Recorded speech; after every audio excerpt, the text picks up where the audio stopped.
gentlemen, I'd like to call this meeting to order. I'm going to ask Captain Meehan to come forward and lead us in the Pledge of Allegiance.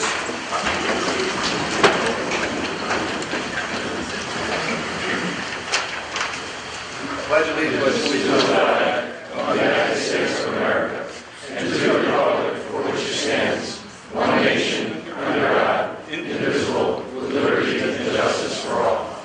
And Chief Kern, would you please lead us in prayer? As we begin our meeting, let us recall the words of Franklin D. Roosevelt, who has been referred to so frequently during these present difficult economic times. Peace on earth, goodwill towards men.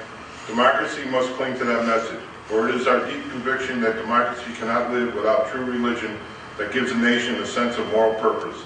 It is with respect for the hand of divine providence that we do the business of our city and ask God's help to act justly on behalf of our citizens, especially those who are cold and hungry and in need of work. Protect always our servicemen and women, their families, and our country. Keep us safe in these troubled times, always mindful of the countless blessings you have given us in the spirit to do good. Amen. Thank you, Chief.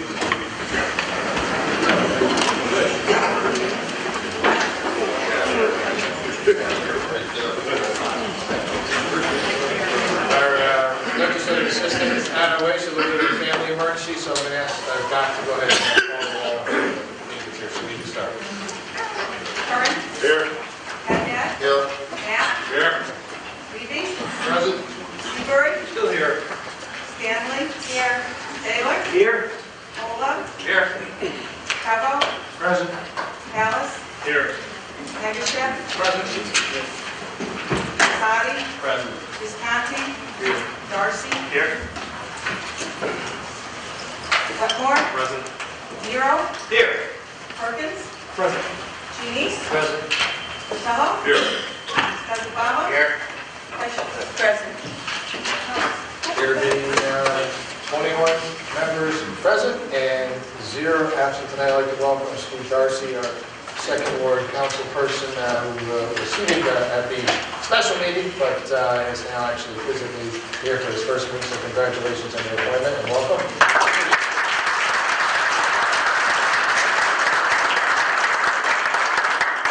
This is a rough group, but we'll get through it. With that, the first 30 minutes of each council meeting are reserved for public speaking. I would remind residents that you must be a taxpayer and/or resident of the city of Danbury, and also you must speak about an item that is specifically on the agenda. So with that, I'll ask if any member of the public wish to speak to the council seat. Mr. Soteris, Shubrock, Fox, The Christmas card.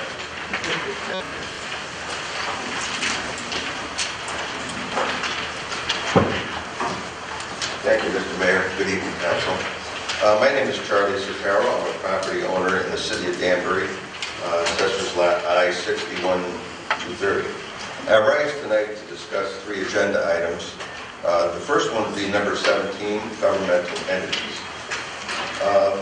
If you go down to section 2176, item C, C1, it says the Flood and Erosion Control Board of the city of Danbury. Last month I spoke regarding the fact that the Common Council as a whole is the flood board. At that time I also conveyed that the flood channel that runs through Danbury was in dire need of some serious maintenance. Vegetation, trees, debris occupy the channel, as well as the sewer lines that run under the Triangle Street Bridge. The Army Corps of Engineers will be inspecting this channel, and due to our lack of continued maintenance, we will sure be getting a negative report next time they come. Back in December, our city was fined by another federal agency for not maintaining our sewer systems. Seems to me that we can do better and avoid future entanglements with the federal government by doing our job. I wish also to speak on the matter of department reports and public safety. When we go to a gas station and pay for a gallon of gas, we expect to receive a gallon of gas. Of course, we all know that the price of gas is pretty tough. When we go to the bulk grocery store and we buy a pound of kumquats, we expect to get a pound of kumquats. Since about 2007, our city has taken over the duties regarding weights and measures. The state of Connecticut performs yearly checks on every gas pump in the state. However, in the larger cities, they've taken on the responsibility local, which we have, I believe, around 2007. They inspect to see that if a pump bills you for a gallon of gas, you receive a gallon of gas. In this time of unprecedented high gas prices, now more than ever, we should get to what we pay for. Since the city has assumed the weights and measure duties from the state, there has been a grave downfall in the performance of the inspections. Next time you're at a gas station, look at the pump while you're waiting to pump your gas. There's supposed to be a green sticker affixed to each and every pump or each and every scale when you buy merchandise. My review of some of the gas stations around town when I fill up the gas is pretty deplorable. You get some that have stickers that are obviously several years old that haven't had, there's no readability to them. Others have been punched out with dates that are in advance. It's not 2013, it's not June of 2012. Those stickers are supposed to be punched out at the time of inspection. Many pumps have none at all.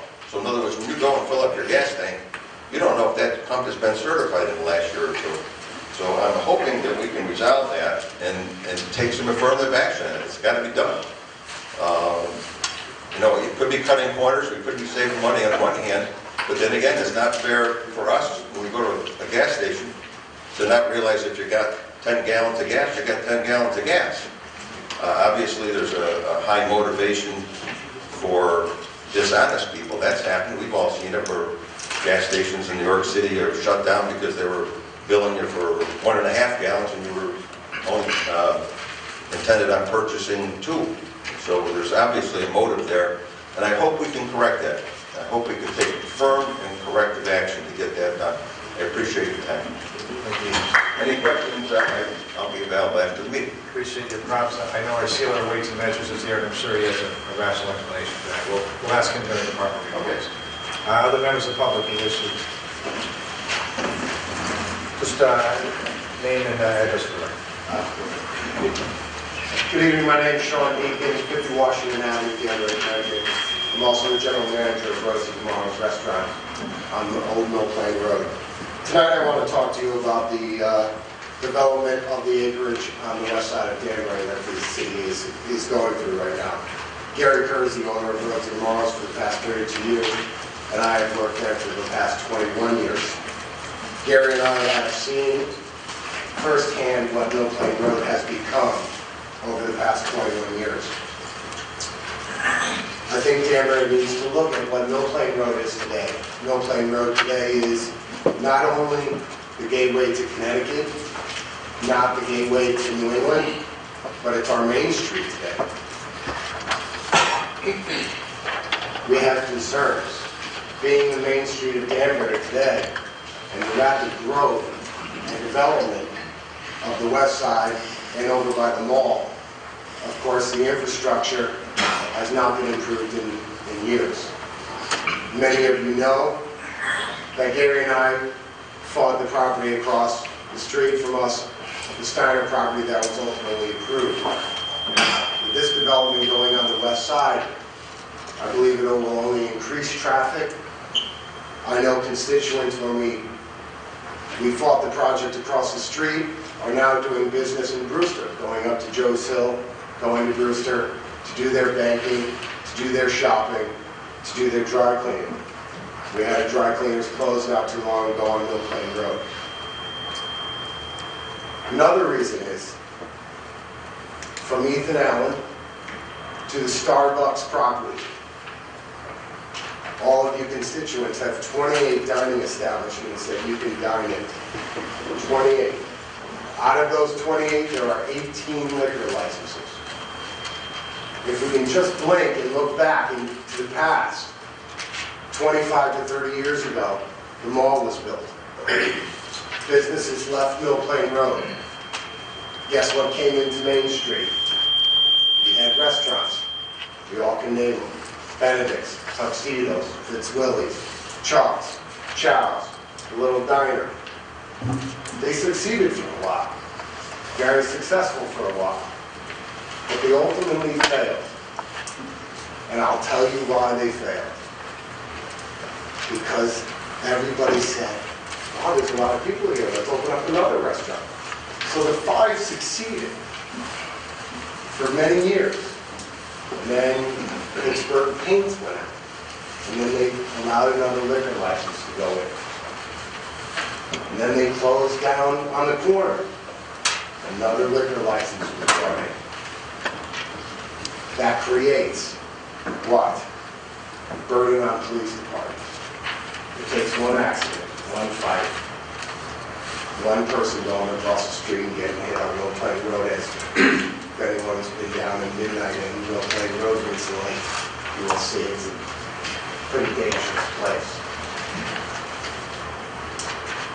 So if we don't recognize that fact and bring some proper zoning, architectural review, Mill Plain Road will end up just like Main Street. Because once these businesses fail, once restaurants, and we've learned it in the past, they set up a restaurant, they do okay, and then they say, we're not getting the customers in. So let's resort to alcohol. And you guys have all known what has happened in downtown.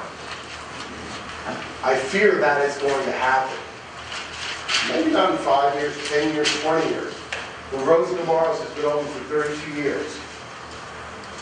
We plan on being the P.J. Clark's, the McSorley's, the Old Town restaurant in Danbury. We need to keep it that way. But the infrastructure right now, allowing us every weekend in the summer, starting on Thursday at 5:30, the traffic gets barreled in. And a family from New York, family from Richfield, family from Brookfield, who travels to come to exit 2 today, takes 30 minutes to get from exit 2 to Rose and Tomorrow's. That will happen once. They'll never come back Thursday, Friday, Saturday again. So I please, all I ask is to look. It's very simple.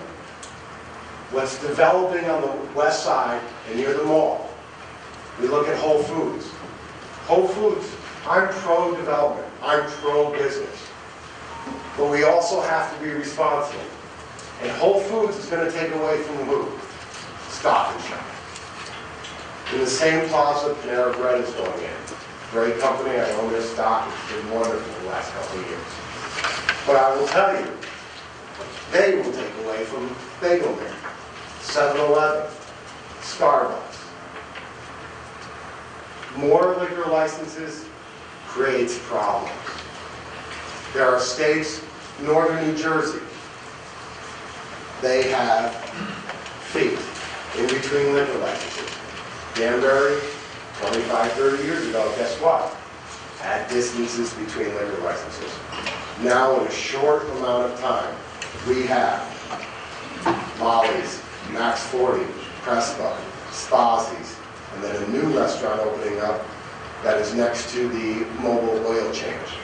I am not here, sitting here saying, whoa, too many restaurants, Rose and Tomorrow's is going to fail.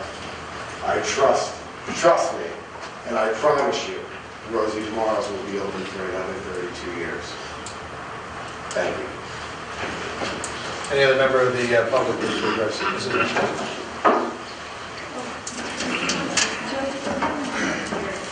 Go ahead.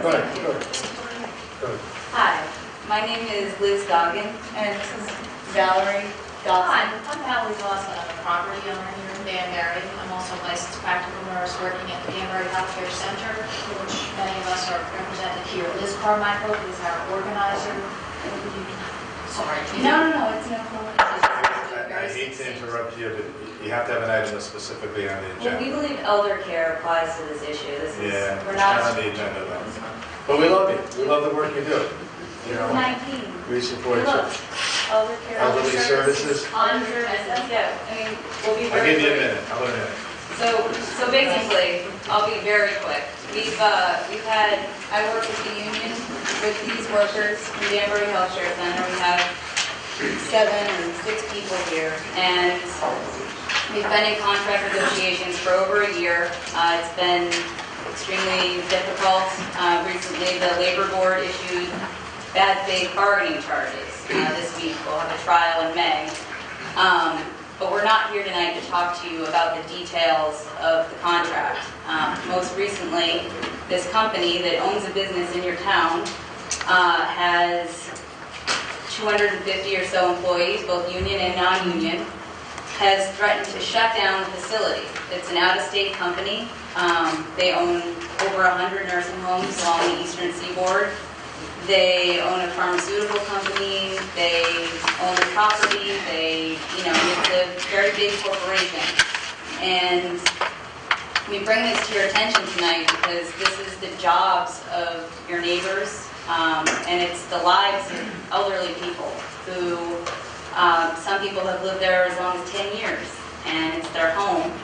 And they are nervous and scared. And I wanted Valerie or Vern very quickly to speak just for one moment about the impact this has had on the residents. And ultimately, we want your help. That's it. We got your message. You do have a pamphlet you've been passing out, right? Yeah. Okay, you're welcome to leave one up here. Okay, sure. And Thank you for your time. we do appreciate you coming out. And I appreciate you letting us speak. No problem. Valerie? Valerie. What's your address, Valerie? We're property owner. Sure, 1901 Revere Road in Danbury. Okay. Much love from us to you. Thank you. Mrs. Reynolds, you can come on up. Miss. Sorry. Right back. I'm afraid because I've been shaking ever since. So I hope you'll bear with me. If we can, do you want some water? Everybody help me. Mrs. Reynolds, do you need some water? Do you need some water? No, it's just that my white hair, people help me now, great deal. I don't dare call it. I'm speaking because I was advised tonight earlier that the 13 acres was on your agenda. Yeah, go ahead. I just wanted to say that I thought, and I feel very badly, I understand the developer is going to buy it. I thought that with all that terrible development going on up there, the Toll Brothers, the blasting, the terrible cruelty to the wildlife when blasting takes place, they end up in a road ready to die, enormous development up there, and Old Bridgeberry Road is so overcrowded. I was hoping with all my heart that you would save it just save it for itself if nothing else. I wanted to read something to you. Can you hear me? For years I followed with deep concern the devastation to trees, foliage, and wildlife when development or revisions on various projects take place. As a young girl, that's 80 years ago, my love of nature and all wildlife has never ceased. However, now in the past quarter century, the assault on our natural world in Danbury is awesome. And I've never ceased to grieve at the callousness of developers, like the Toll Brothers who blast and kill wildlife, or developers that use super shovels that go over them when they cannot get out of the way. All Mill Plain is gone like a country in a great war that is swallowed to its conquerors. Joe's Hill Road, Driftway Road, Old Bridgeberry Road, Sawmill Road, Briar Ridge, Prindle Lane. And right now, the 12 Brothers is blasting away at the reserve. And I often wonder what happened to the 250 acres that was set aside by the reserve when it first was approved. I have said before, as I've said many times, there are no endangered animals in our area, but still the lesser live squirrels, woodchucks, rabbits, possums, they deserve to live, and the birds, the migrators that return every year to the same place, they all deserve to live. The earth is not just our home, but it's their home too. Thank you very much. Thank you, Mrs. Reynolds. Sorry, Ms. Reynolds. Any other member of the public wish to address? Mrs. Mitchell, and then Mr. Butler.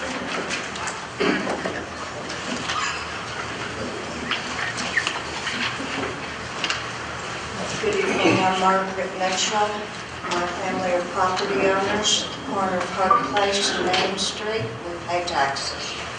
I came to speak about 18, which was the I don't know what we're calling it, the Downtown Referral Assessment Code Ordinance. Over the years, Dennis Elbrin and the Planning Department have written some extensive and very well done plans. I don't know how many people ever read them. The comprehensive plan is very well done. This new zone is very well done. The speakers before me talked to you about the long-term development, the long-term vision of the city. I heard Anthony Rizzo Sr. talk to the public hearing about the long vision of where we're trying to go and what we're trying to do and how we want to accomplish that at that meeting, and everyone else had similar things. Of course, I'm very concerned about the flooding. I'm very concerned about the drainage. I'm very concerned about the infrastructure. We need all those things to really have a viable downtown. And I was rude enough to go once to the Port Planning Board, not knowing it wasn't really their function, and say to them, you are not planners, you're merely reactors. And we do it one parcel at a time. So someone that has a brain wired the way mine is, I always feel like we're reacting, that we don't know who we are as a city, that we don't know where we want to go, that we just haven't thought of it well enough.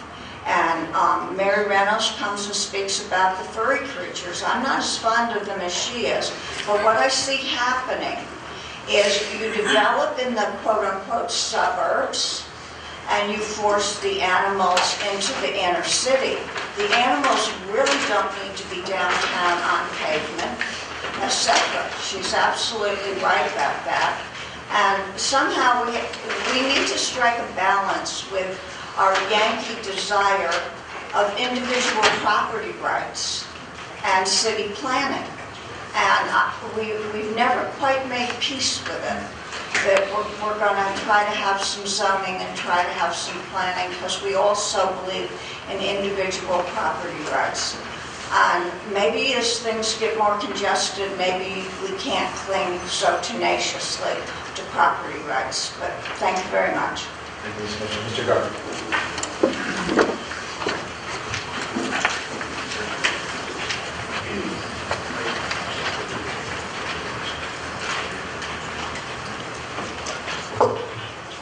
Conductor, 89 Road, Danbury. I'm not going to rehash everything that I said last time, so I believe you probably ears were burning after everything I said last time, which is probably about a half hour's worth. Just quickly, I want you to think back to everything that we went over last week.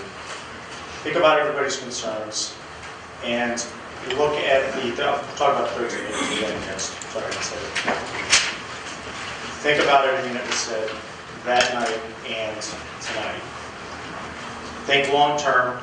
Think about the effects that we're going to have with this property if we do have this sale on downtown Danbury, as far as competition and shifting things over to Mill Plain Road. Think about everything that the owner of Rosa Tomorrow said about the impacts that are going to be in that area of town. But also think about the idea that we can't keep balancing our budget by selling off our assets. We need to look long term. Think about not this year's budget or last year's budget, but down the road. Are we going to need this property for, say, a school that was brought up last time, or for some other infrastructure that we may need down the road? So I implore you, give it some good thoughts. Look at the way Danbury has been developing over the years with the various impacts that go on, and really see if this is a good thing. I don't think it is. I know we have a budget shortfall, and I'm all for paying our bills. Please think long term. Thank you. Any other member of the public wish to speak to that? Seeing none, then I'll move on with our regular scheduled meeting. There's a couple announcements. I've got a really important announcement. March 1st is Mary Teisel's 5-year, clean, healthy, looking good.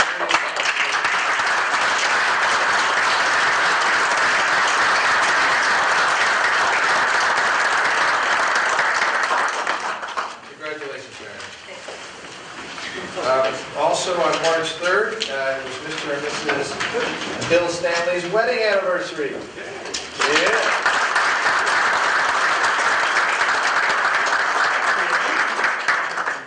March 25th is an important date, mark it on your calendar.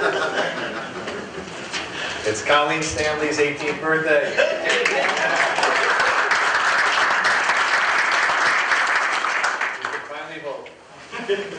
So congratulations. A couple other announcements I just want to make.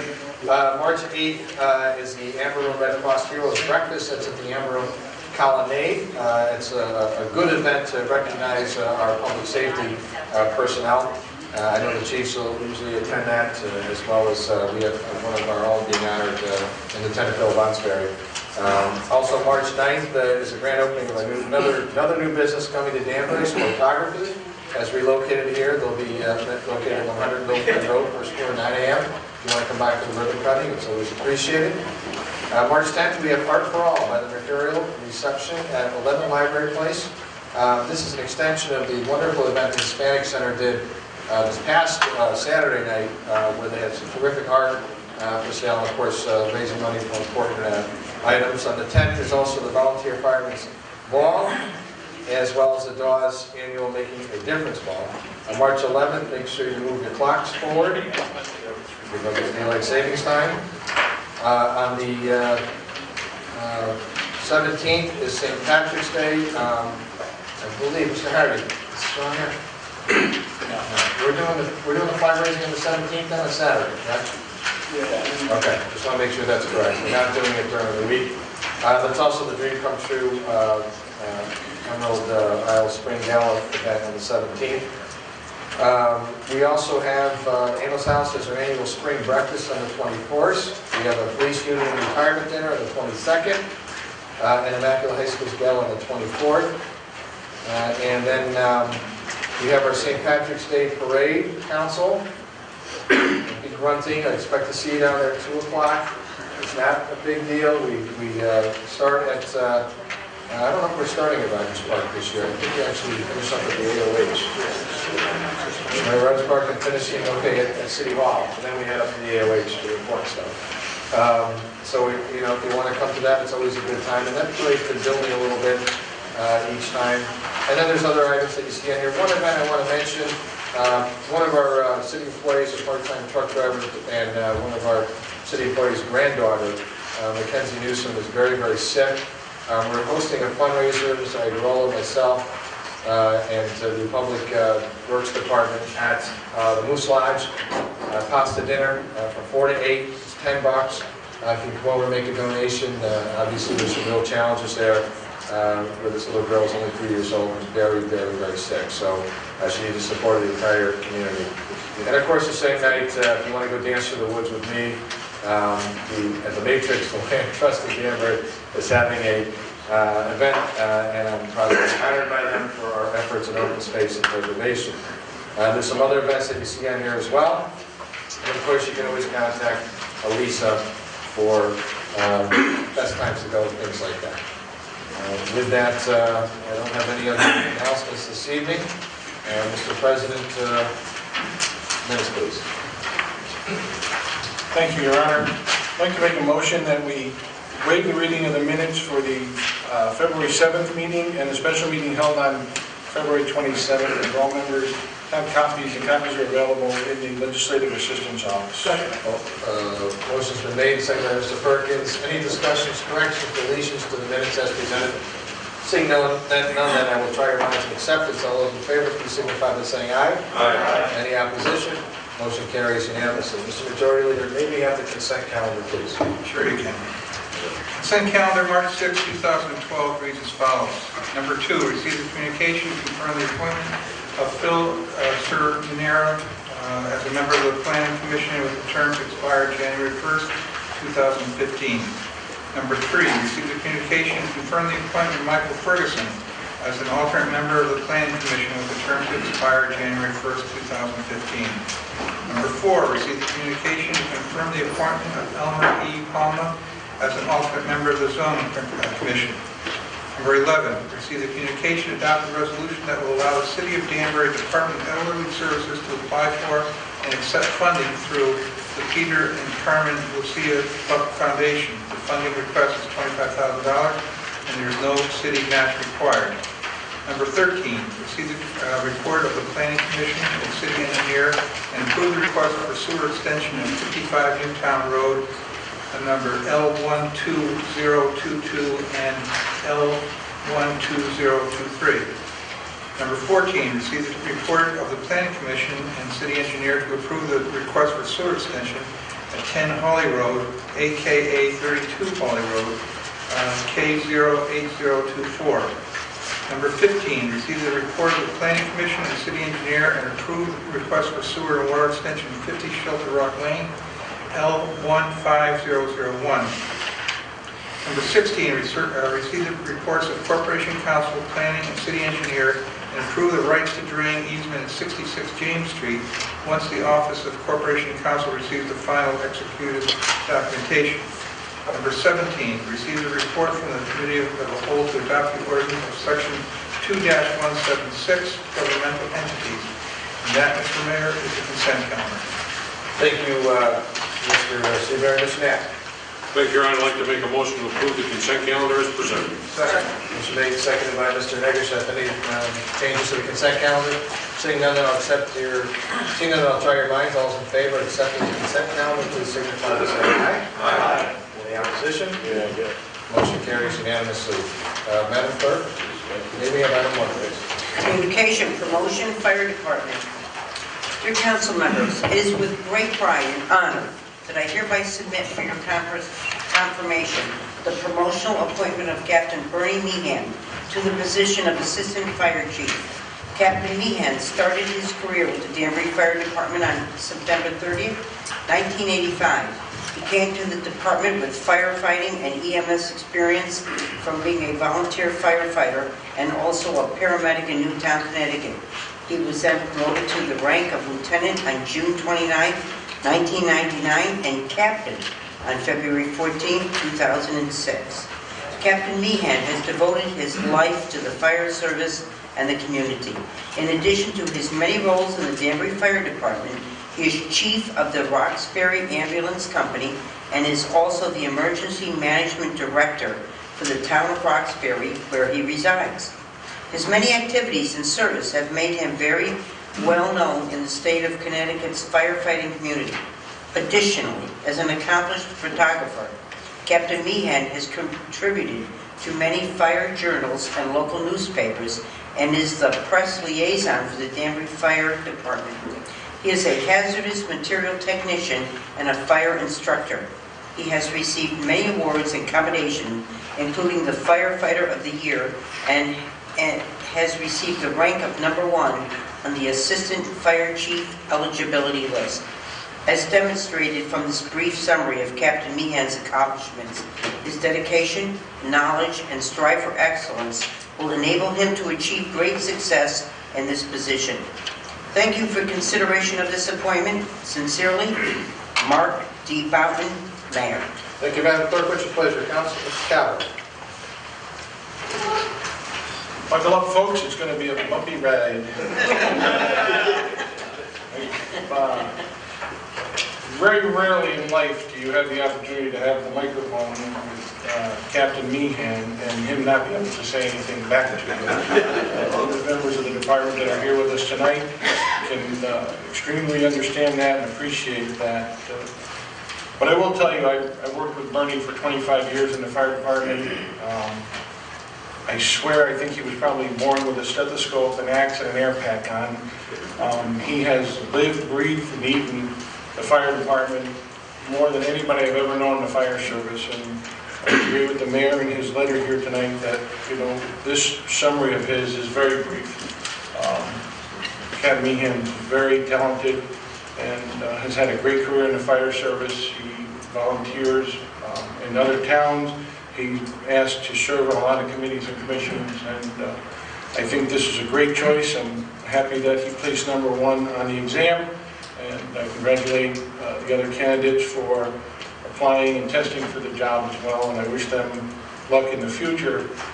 This time I'd like to make a motion that we receive the communication and confirm the appointment of Captain Bernie Meehan as the Assistant Chief in the Danbury Fire Department. Second. Motion made and seconded by everybody. Mr. Taylor. It's her birthday. Okay. It's her birthday. It is, yes. Mrs. Stanton. Mrs. Stanton. All right. And, you know, I just want to echo the comments of the mentioned. Anybody else want to comment on this appointment? Mr. Visconti. Thank you, Your Honor. It was my pleasure, too, to work with Curry for many years in the fire department, and he has been a great asset to the department. I'm sure he will continue to do so as an assistant chief. Thank you. Thank you, Mr. Visconti. Further discussion related to Mr. Meehan's appointment? Seeing none then, I will try your minds on acceptance of the appointment. All those in favor, please signify by saying aye. Aye. Any opposed? Ayes have it, motion carries unanimously. Bernie, congratulations on newest assistant.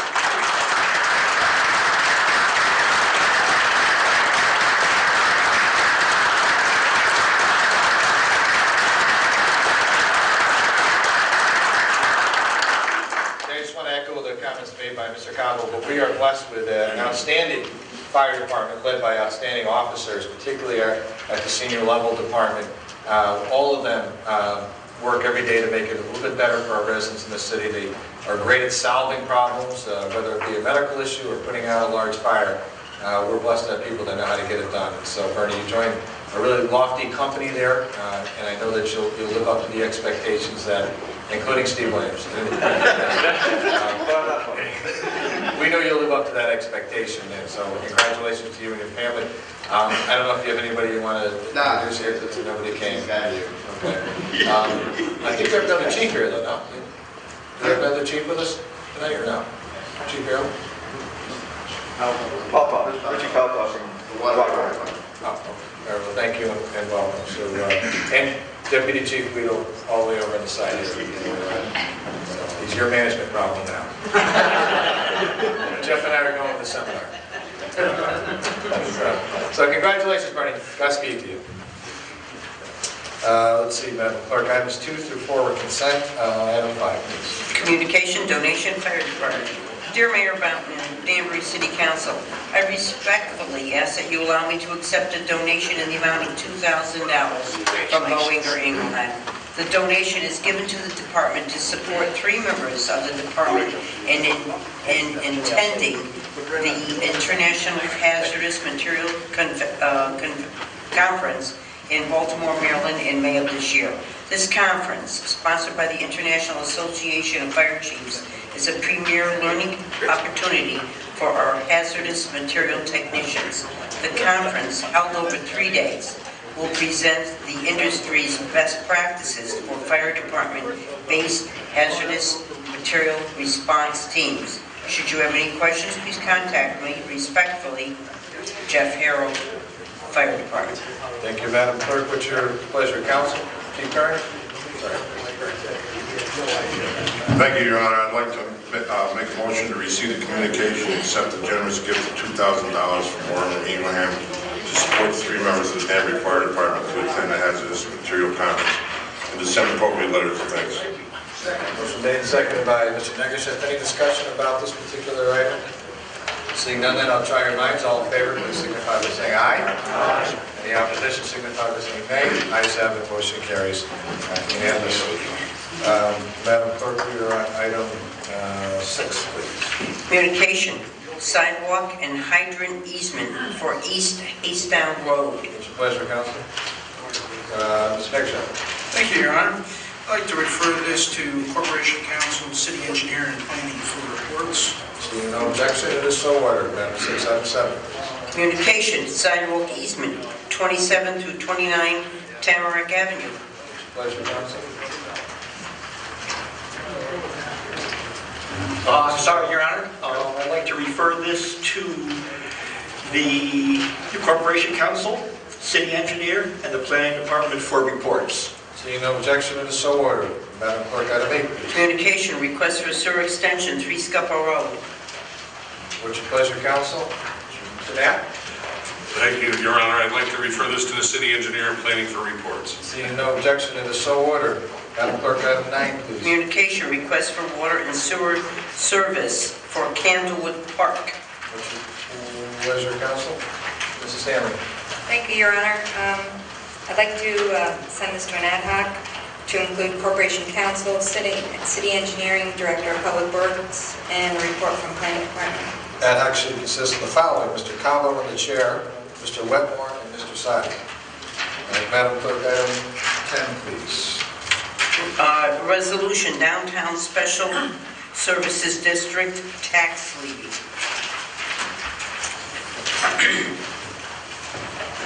To Honorable Mark D. Boughton, via the Council, from David St. Hilaire, Director of Finance. Attached, you will find a resolution enabling the annual tax district for the Downtown Special Services District in accordance with the provisions of Section 19B-7 of the Danbury Code of Ordinances. This proposal levy upon taxable interest in real property located within district is derived from the annual district budget adopted pursuant to state and local law. In accordance with Section 7-339R of the Connecticut General Statutes, it is the obligation of the City Council to impose the recommended levy as a municipal levy for the benefit of the district. Please consider the adoption of this resolution in the usual fashion, and please feel free to contact me should you require any further additional information. Thank you. Thank you, Madam Clerk. What's your pleasure? Ms. Stichels. Thank you, Your Honor. I'd like to make a motion to adopt the resolution levying the property tax for the Danbury Downtown Special Services District for the fiscal year beginning July 1st, 2012 and ending June 30th, 2013, with the general fund tax rate being set at 1.8725 mils. Motion's been made and seconded by Mr. Negushet. Any discussion under item 10, Downtown Services District? Seeing none, then I'll try your minds. All those in favor signify by saying aye. Aye. Any opposition? Motion carries unanimously. Item 11 was on consent. Madam Clerk, item 12, please. A resolution, Dial a Ride Transit Service. To Mark Boughton, from David St. Hilaire, Director of Finance. Attached for your review is a resolution that will allow the City of Danbury to participate in the Enhanced Regional Municipal Dial a Ride Matching Grant Program through the State of Connecticut Department of Transportation. This resolution allows the City of Danbury to designate HART, which is Housatonic Area Regional Transit, to make application for this transit funding for the 2012 through 2013 fiscal year. The local match is met by the city's annual allocation to HART in the adopted budget. The City Council is respectfully requested to consider this resolution at its next meeting. Please contact me should you require any additional information. Thank you, Madam Clerk. What's your pleasure, Council? Mr. Seabury. Thank you, Your Honor. I'd like to make a motion to turn this down. I'd like to make a motion to receive. I didn't hear that. I'd like to make a motion to receive the communication and adopt the resolution. Second. Motion been made and seconded by Mr. Visconti. Any discussion on this item? Item 12, Mr. Perkins.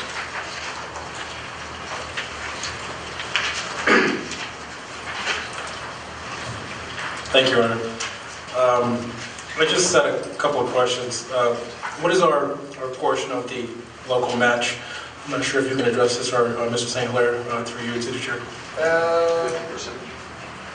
Yeah, it's in the budget book, but you have a range ballpark. I think it's a couple $100,000 anyways. I think it's a couple $100,000, isn't it? Our proportion of what? I don't last year. I just can't remember. I got somebody Yeah. else looking at that right now. I can do that. That's all right. I mean, what I really want to say about it is, regardless of the absolute number, it's worth every penny. I know some people who use this service personally, and I know some that I made through visits to homes, and it's a tremendous service. And really what I want to do is focus on this service primarily from a senior perspective. Everyone I talk to, they have nothing but positive things to say about it. Door-to-door service, picking folks up, bringing them to where they need to be and back, the courteous drivers, the whole 9 yards. What I'm concerned about, and one reason why I took this off consent is, well, we all know that the A&P has closed on Main Street. Do we, or could we be a little proactive, maybe speak with the folks from Hart and try to figure out a way that we can determine what the demand will be and try to figure out if they can be more flexible with their scheduling, also provide more trips for some of those seniors on Main Street through the shift. Glad you asked. We issued a press release this afternoon. We finished with Hart today, and they are committed to providing a schedule which will bring our seniors down to the A&P on North Street to be able to do their shopping. If you look online on our website, you'll see the press release. Hopefully it'll be picked up by the paper in the next couple of days. It's a new schedule that we put out at about 5 o'clock. So definitely something we're concerned about. Any other discussion? Seeing none, I'll try your minds. All those in favor, please signify by saying aye. Aye. Any opposed? Ayes have, the motion carries unanimously. Items 13 through 17 are on consent. Madam Clerk, item 18. Report and ordinance, downtown deferral of assessments, Code of Ordinance, Section 18-25.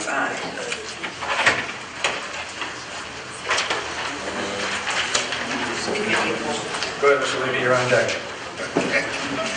Your Honor, I make a motion that we receive the report and adopt the amendment to the Code of Ordinance, Section 18-25, as presented by the Director of Planning and Zoning.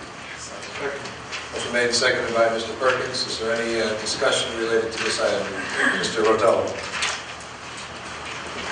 Thanks, Your Honor. I've got a couple of questions, a couple of technical questions and one legislative. I'd like to direct my first question to the Director of Planning, but I think he stepped out. Is Dennis still here? Okay, good. He was here, he's over there. That's good.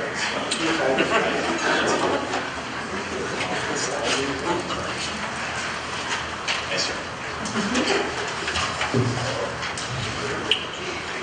Mr. Alpern, yes. There seems to be some language in here that indicates that the council, under at least some circumstances, will be acting somewhat like a planning or zoning commission in the sense that the council, it appears, will for the first time have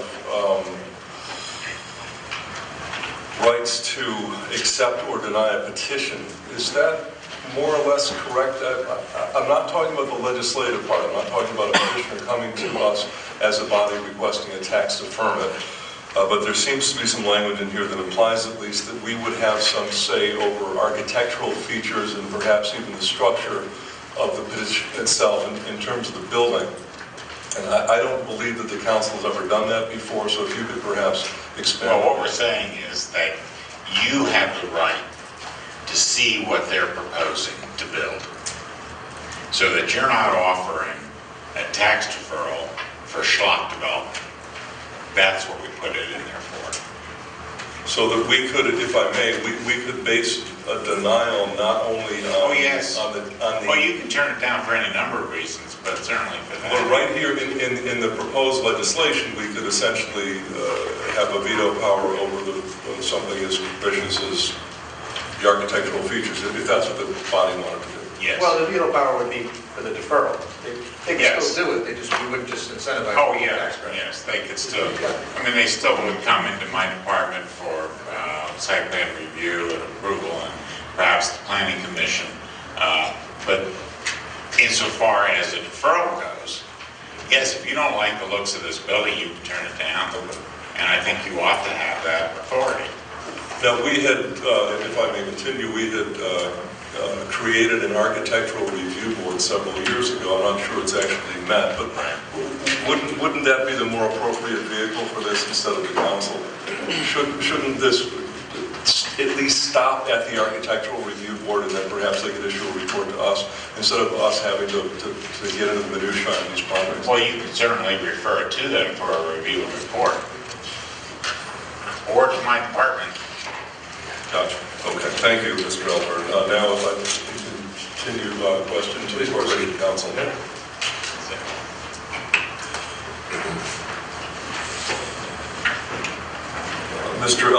Mr. Pinter, there's language in here that states the city taxpayers will be responsible for the maintenance of the sidewalks. Is that correct? What section, Mr. Rotella, again? Is that the same section that was cited before for the site plan? I'm trying to see where you... It is in there. It refers to the maintenance is still with the individual property owner and or tenant. The actual construction, right, this language on it. It's not in the deferral section, I try to cite it or something. Yeah. Paul, I don't recall that being in that particular ordinance, but I could be mistaken. No, it's in here. We were discussing it last night in caucus. My question would be that if the city is going to be taking over responsibility for the maintenance of the sidewalks, does that include things like shoveling and plowing? And Mr. Alpern reminds me that is not that. Okay. It's more related to actual construction or installation. Okay, so let's say that the city is responsible for constructing the sidewalks, and someone gets hurt on sidewalks that we've constructed. Will the property owner be liable for this, or will the city be liable because the city has constructed these sidewalks? Well, that depends on what the reason for injury was. If it's as a result of construction, it might go one way. If it's as a result of lack of routine maintenance, let's say, it might be the property owners. Depends on the facts of the case. Can't determine that right up front. Is there any way to include in the ordinance, not tonight, but in the future, some language that absolves the city? It's one thing for the taxpayers to take over the maintenance and construction of some private property owners' sidewalks, which we're not doing anywhere else in the city, except under certain circumstances with grants and things like that, Worcester Village comes to mind. But is there any way to add language that at least absolves the city from that? I'm afraid not, because you'd be stepping into an area of the law which is really not, you're not able to determine at this point, until something happens. Okay. All right, thank you. Thank you, Mr. Brown. I don't want to be out of order here, but I'm very curious about Mr. Rotel's question. Is it the position? I could have sworn I saw this in this deferral. Maybe it's not. Maybe I saw original draft of this legislation. So it's not mentioned at all in here. But you said it came up in your caucus list. It did, yeah. Yep, I think. I can't find it in there anywhere. So you can certainly address that. I just want to make sure I'm not losing it. Maybe the confusion comes from the fact that this is all part of our overall public incentive package for the downtown revitalization zone. It is not part of the ordinance in front of you dealing with the deferral of tax assessments.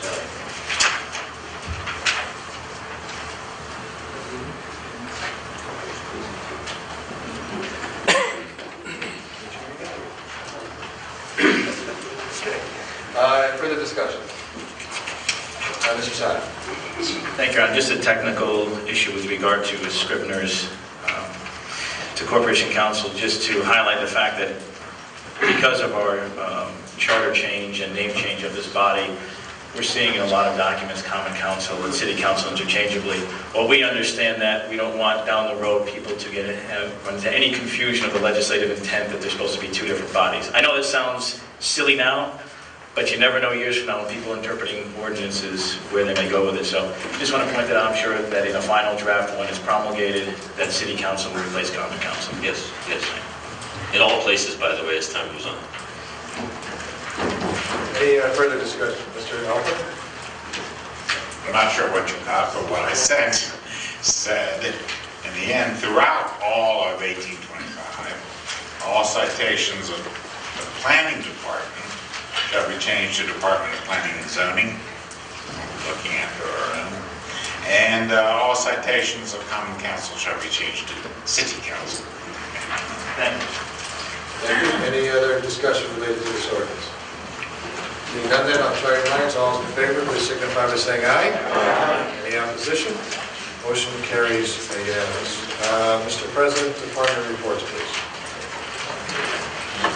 Your Honor, I'd like to make a motion that we waive the reading of the departmental reports as all members have copies, and copies are on file in the Legislative Assistant's office. Second. Made, seconded by Mr. Negusha. Discussion under department reports. Mr. Gallo.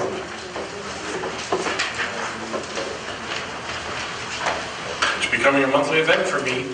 At this time, I'd like to ask the Weight and Measures Officer for the City of Danbury to come forward. I don't know if you had heard some of the public comments, Mr. Esposito, but I was wondering if you could bring a little clarification to the stickers on your gasoline pumps. I did hear a bit of it. I got here a little late, unfortunately, but I just wanted to clarify the fact that my department, I actually made a change in the dating of the seal, which initially was the day of sealing. I changed it to the day of expiration. And unfortunately, I touched base with my superiors at the state, and they indicated that it should be the day of sealing. So some of them may show advanced dating, and that's what it's from. But if there's any other questions regarding the position, I can gladly answer. Mr. Seaver? Thank you, Your Honor. Mr. Esposito, approximately how many gas stations do you go to in the course of the year? Right now, we have 38, 39 stations in the city. How about the other things that you check in the scales and that sort of stuff around? We check all scales in grocery stores and delis. I do have a number of that. Right now, it's at 142 different locations. Mr. Esposito, just one clarification, just to make it clear. So when Mr. Sotero in the public comment mentioned the dates, you put the expiration date of your sealing, so it would be 2013, for example. At that particular location, it may have been that. At this point, there's only a couple, because I did refer to, I work directly with the state of Connecticut Consumer Protection. They oversee and give me guidance, and they recommended that I did not do it that way. They recommended to continue to do it as of the date of inspection. Was it your understanding the confusion for the residents was when they saw the seal date, they thought it was expired? Yeah, because we run under fiscal year, so if I did it in 11, and as of January 1st, it was 12, people thought it was expired after the first of the year. And now you're going back to the original sticker, everything's... I just wanted, excuse me, Your Honor, I just wanted to reassure you that all locations have been inspected up to this point. I have about 3 different gas stations that still have to be inspected for this fiscal year. Okay. Mr. Haddad? Mr. Esposito, could that be corrected? Can you go back and put a new seal back on there? Yes, sir. Obviously, I was intending to do that because it's obviously confusing to some people. Unfortunately, I thought it was going to be more clear to the consumer that was the expiration date. I'll go back and change them all. Mr. Seiler, Thank you, Your Honor. Mr. Esposito, do you have a regular schedule or some type of formula that you follow in order to determine which stations you have to go to in order to calibrate or make sure that the pumps are calibrated correctly? My regular schedule is annually, so it's I refer to myself as like a bridge painter. So once I get done, I have to go back and start over again between the scales and the gas stations. So it's based on an annual inspection. So basically, it's the next year, basically a year. I imagine that you keep some sort of, obviously, a record of that or a spreadsheet of each station and each scale that has been inspected to make sure it's properly calibrated. Do you have to report that? I'm not sure under the state statute. Now that we assume the weights and measures responsibility municipally, does that have to be reported to the Department of Consumer Protection Weights and Measures, or is it only maintained here? It's maintained, it's on file for public inspection, or the state of Connecticut. If they request that will send it. And then finally, if a pump doesn't have a sticker on it, whether just hypothetically it hasn't been inspected yet, or somebody peeled it off, or something happened, if someone calls, I imagine you have to go back, and if it hasn't expired, do you put a sticker on it with the original inspection date based on your records, or do you have to re-inspect it if the sticker's been removed? If it's a situation where a call has been made and there's they feel that the pump is not working accurately, I'll re-inspect that individual pump and then reseal it with current bait. But Bob, what a member of the public said is that there were pumps allegedly without stickers, or the stickers were so badly worn that you couldn't determine when the original calibration check was done. I understand that too, because I did have a situation with the seals that I purchased through a company out of, I think it's Norwalk. The seals were failing due to the sun. And unfortunately, when people are pumping gas, they seem to want to peel the seals off. It's unbelievable, but they peel the seal off and they peel other stickers on the pump off or something. But the seals that I purchased originally were failing, so I ended up buying those. I think they're out there now. The green, they've got green and blue seals. They're supposed to be sunproof. Just finally, Ron, so then if someone notices a pump like that and can contact you, tell you that that pump is missing a sticker, and you check your schedule, your charge to see if it was inspected. If it's past inspection, obviously that's inspected again. There's no allegation of improper calibration, just the fact it's missing a sticker. You now have the proper stickers. As I understand, you're getting them, so you can go out. No, we have them. I have them in stock. Okay.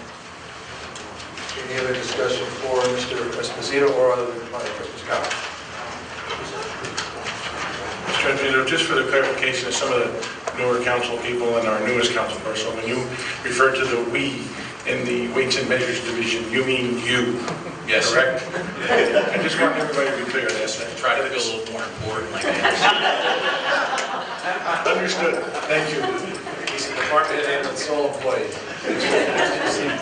Just one comment, Your Honor, if I might. A few months back, I received a phone call from a constituent that was concerned that there was inadvertently water in the gas pumps, and she turned to Mr. Esposito's office and called me to tell me that she was very satisfied with the efforts that he made and the problem that was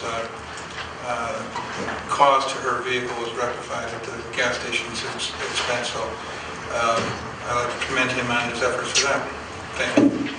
Thank you, Mr. Seabury. Further discussion on the department reports in general, not necessarily related to the exciting world of Weights and Measures. Nobody else has any other? Mr. Saki.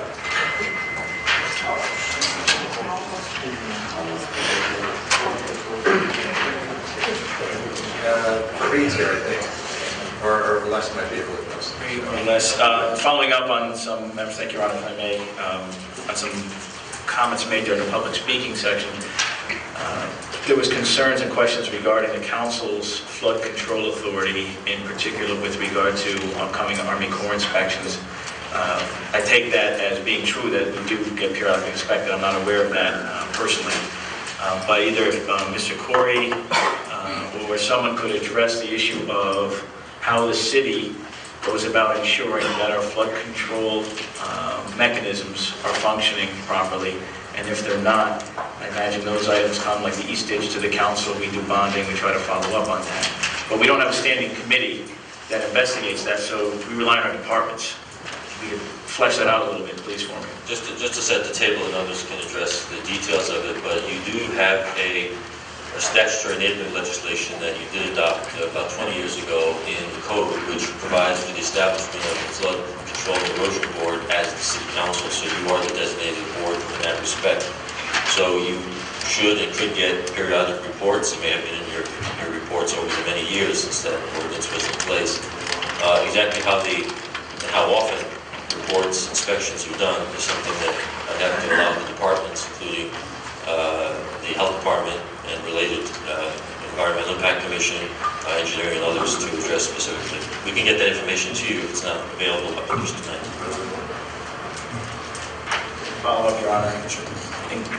Understand the legal authority that we have, but just to understand the procedure, since we don't have standing committees to oversee flood erosion control education, our committees are all ad hoc, so we don't review these things on a regular basis as council. We look for our reports.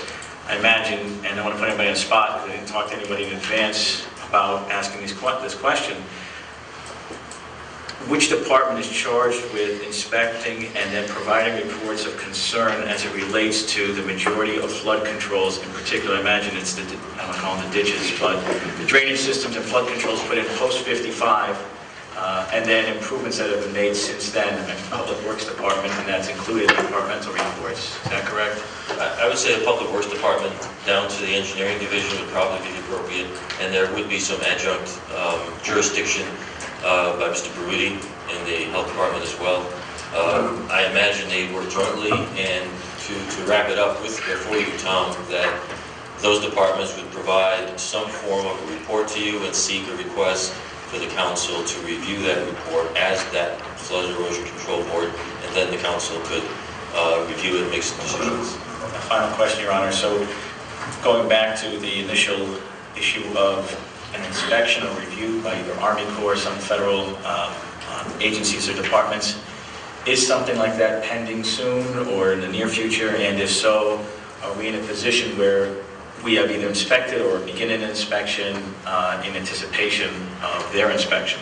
Well, I can tell you this, that we do have a consultant, Hasted, on board that does a broad variety of inspections and review work for the city. We could certainly check with them and see if they have some information available to us. We have other consultants as well. So I think we'd have to swing around and report back on the details of that, Tom, frankly, because it doesn't really come to you often enough or recent enough for us to give you a firm report right now. Thank you, Your Honor. Follow up offline with this. Thank you. Thank you very much. Any other discussion on department reports? So under department reports. Seeing none, then I'll try your minds on acceptance of the reports. All those in favor, please signify by saying aye. Aye. All opposed, signify by saying nay. Ayes have it, motion carries unanimously. At this time, I need the, well, go ahead, Mr. Governor. Your Honor, at this time, I'd like to make a motion that we take from the table item number 2 from the February 27th special council meeting with regards to the 13 acres at Old Ridgeberry Road. Motion made and seconded by Mr. Seabury. All those in favor of taking from the table signify by saying aye. Aye. Any opposed? Opposed. Mr. Rotello in the negative, so it would be 20 affirmative, 1 negative. This time, I'll entertain a motion regarding item 2 of February 27th. Mr. Knapp. Thank you, Your Honor. I'd like to make a motion to receive the ad hoc report and move to declare 13 plus or minus acres on Old Ridgeberry Road surplus and authorize the sale of the site for suitable limited use development with covenants of restriction for PND use to a suitable purchaser developer as will execute a contract of sale with standard conditions of sale and use on or about April 1st, 2012 with a 10% binder deposit. Thank you, Mr. Knapp. Is there a second to that motion? Second. Made by Mr. Cabo. Discussion related to that motion. We'll start with Mr. Rotello. Thank you, Your Honor. For the record, let me just state that I don't think there's anybody in Danbury who is more excited about the prospect of drawing production facilities to the city of Danbury in northern Fairfield County. I mean, I can't tell you how much enamel I've lost grinding my teeth every time I read that Stanford has picked up yet another television show with yet 200 or 300 more employees from NBC Universal now owned by Comcast. Danbury is uniquely situated for this type of thing, what with the Ive Center, the Palace Theater downtown, and now the state's phenomenal investment in the West Side campus with $100+ million performing arts center. As a matter of fact, when my mother, who started the film office in Danbury in the 1980s by herself and ran it out of her kitchen, found out that there was a possibility that the city of Danbury would be entering into an agreement to build a production facility on the west side, she called me up excitedly and said, "Have you heard this?"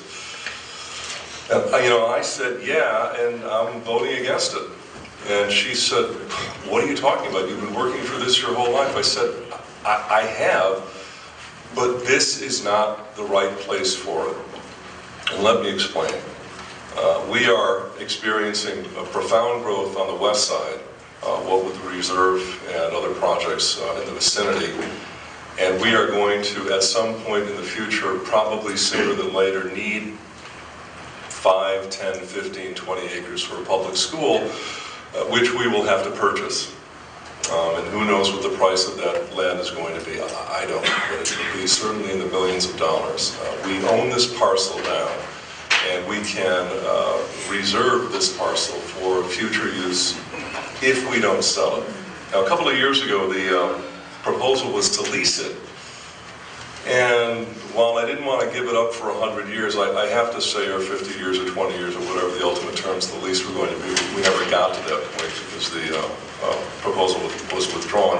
I was a little bit more comfortable leasing the property for the electors in Danbury because at the end of the day, when you lease or you rent, you maintain control and you maintain ownership. At some point, if the citizens needed that property, that parcel, more than they needed the taxes that the proposed facility was going to bring in, they could at the end of the lease when it expired, take the parcel back and do something else. But we can't do that now if we go through with this. I am, again, not against the proposal. I'm actually for a performing arts center, even on the west side. I prefer one in downtown Danbury. Like many other people here, I think the Palace Theater would be the ideal place for it. Be that as it may. I will be voting against this because I really need to keep my eye on the greater picture here, which is the 13 acres of land that we could potentially use down the road. Now, I'm not under any illusions tonight that this petition is going to fail. I'm fairly confident that it will proceed, and I would just like to state that the first thing I'm going to do, I've already actually started this week, is get in touch with the Danbury Legislative Caucus and see if there is some way that we might be able to get the state's permission to reserve 10 or 15 acres of the Farrington property, which we own and would not have to pay for since we already have, to use some of that property for a potential school, or at least reserve 10 or 15 acres of that property for a potential school in the future, should the need arise. We can't actually do that now because we took $650,000 from the state to reserve that property for open space. But with the help of the legislature, we might be able to do that. And we'd have to go back to the voters too. So there's some ideas on the table here that even if this project goes through, we could still perhaps eke out some space for a school, a middle school, a new high school, a grade school on the west side. That's issue one. The other issue is a little bit more prosaic, but even if I was for using this parcel for the proposed usage, I'm not fully confident that the market is going to support this for the next 20 or 30 years, and in spite of the fact that we're going to deed restrict the property for this particular purpose, if the market is not answering the need, I would like somebody to explain to me how this is going to stay a performance space if essentially the business fails. So that's another issue that I have with that. Thank you very much, Your Honor. Thank you, Mr. McCullough. Mr. Lee, your hands up.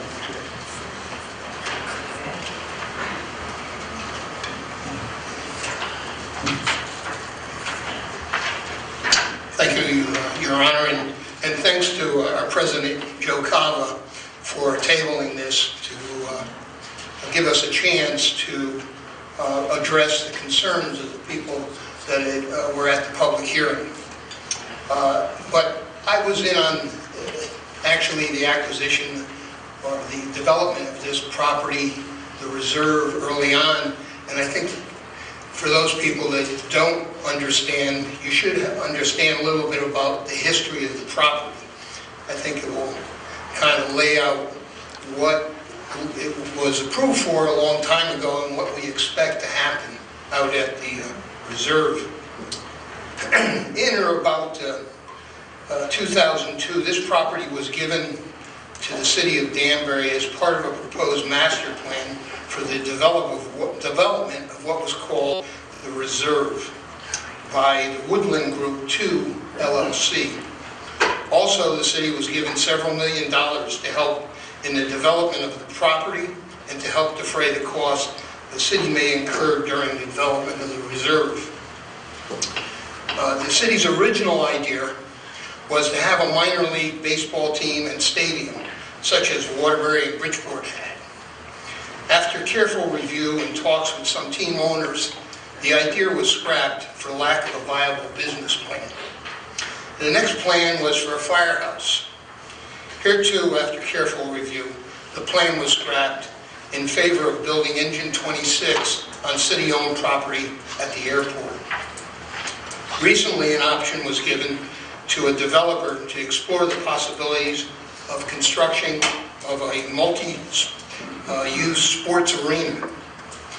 They too were unable to develop a financial viable business plan. Many others have had ideas and have been considered for the property. This is a general history of where the property, how we came about owning this property and where it is today, and the attempts to develop it that took place. Some of the questions that arose during the public hearing deserve an answer, and I took down most of what I heard and saw as issues that various people had. So I'll kind of address what I saw as each one of those concerns. One of them was we were taking away from the business downtown. The fact is we cannot stop commercial development throughout the city based on the fact that it undermines downtown business district. Our approach to reinvigorating downtown Danbury has been to try to level the playing field so it can compete with commercial development outside the downtown area. The renaissance of downtown Danbury and the commercial development outside of downtown Danbury are two separate issues and should not be considered as one. That was in reference to downtown. The other one was, could the land be used for a middle school? Most recently, the Education 2020 Task Force considered needs and options for future schools. I'm on that task force. For a host of reasons related to the projected educational needs, along with the development of a more cost-effective plan, the property was not considered. One issue would be the small size of the property. 13 acres. In the past, the state requires 15 acres for a middle school to qualify for state funding as recommended by the Council of Educational Facilities Planners International, which is adopted by the state of Connecticut. The third is that development would have a negative impact on the environment and the needs for open space. And thank you, Mrs. Reynolds, for being a custodian of and caring for the open space. This plan is consistent with the city's plan of conservation and development. The property is part of that plan. Overall, the reserve has 56% of the site area as open space. This far exceeds the 33% that is required by the city's plan. The fourth question was, why are we not putting this out for bid? Although there weren't any developers that stepped up and complained, it was said. The history of the property really tells that reason. It's not a backroom deal giving special consideration to anyone. Both private and public organizations have tried to develop this property since 2002. The issues have risen at several public hearings and have all been vetted out time and time again. There has been plenty of time for interested developers to come forward, but currently we have a buyer and we have a fair offer. Why drag the process out at a time when this could be so beneficial to the city? At this time, I see no public benefit in putting this out for bid. The fifth was, we are selling the property to fill a hole in the budget. The driving force to develop this property by sale lease goes back to 2002. It never was to fill a hole in a budget. It was always about quality of life and economic development. Those that imply any difference are just putting, like we say, politics over people. A trademark on that.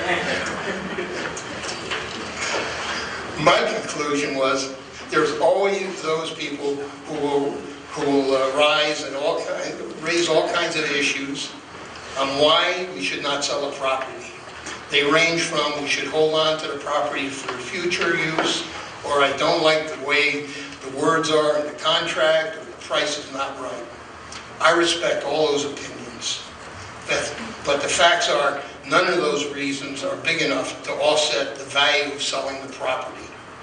Besides creating jobs, this property will generate millions of dollars in real estate taxes, along with personal property taxes after it's developed and occupied. That's the money that can be used to invest back into the community in the form of education and other quality of life issues for the years to come. I will support the sale of the property, and I ask my colleagues to support it as well. Mr. Simon. Thank you, Mr. Lee. Thank you, Your Honor. Both Mr. Rotello and Mr. Levy have made strong and reasonable arguments, as I'm sure many other people will on this dais, that will come to different conclusions. Reasonable minds, as I've often said, can disagree on things. There is no perfect solution to most problems, because we cannot be perfect as individuals. No one can. We do our best. While I did not vote for the budget last year, this funding source was included in the budget. I disagree that it is not to cover a shortfall, because we would have a shortfall if we don't sell this. However, it's not a surprise. And most people on this dais did vote for this budget after the mayor's budget presentation, which included some transfer of some kind of this property, whether long-term lease with option to sell or outright sale eventually. You know, I came into last week's meeting after several weeks of being against, or months of being against this project. I was prepared to vote no last week, but it was tabled. I had a lot of questions, and thankfully, most of them were answered. There's some that are still out there, and a new one that came up tonight. Mr. Levy covered the issue of open space, but Mr. Rotella has gone, you don't have to necessarily go along with what you initially intended. So we could keep it as open space. I personally don't think that was necessarily the original purpose, nor should that be the purpose going forward. Some people have raised what is the long-term benefit, and that's been covered on the issue of grand list growth. But that also depends on other limitations, because if we just saturate property like this with condos, we don't have real grand list growth, we have negative growth, because it costs more to service homes than the real estate taxes that come in. Commercial development is what grows our grand list in real dollars, and that's a benefit to the taxpayers. With regard to education, 2020 Task Force, they've been working, and in fact it was this council and the council leadership committee appointed by the mayor that I think did a lot to move along a process with regard to that, which will hopefully, when we get our June report back from our consultant, provide for expansion of elementary schools, additional middle school rooms for specialized programs, as well as moving Head Start, which will address a significant amount of our space problems for several years, not permanently. We will need more space in the future for schools down the road, and we will continue to have to look for that. There is a zoning amendment that's been discussed. Mr. Alpern provided myself, and I forwarded on to other members of this council, information regarding that amendment. The amendment allows for multifamily housing, which will go to a final point as I wrap up, and that's a concern, because it doesn't grow our grand list in real dollars. However, it's not uncommon for the city to propose amendments to the zoning code, and buyers can as well. Any person can propose an amendment to the zoning code that's different than changing a zone per se. That being said, we do own the property, and we don't necessarily have an absolute locked-in buyer, which goes to the deed restriction issue. There's been a lot of concern. Members of the public have raised issues of deed restrictions, and that they're only as strong as those who are willing to and able to enforce them. We've seen it in neighborhoods where the neighbors simply either don't have the legal knowledge at first, or if they do, not the wherewithal to hire attorneys to bring injunctions and to stop what are alleged deed restriction violations.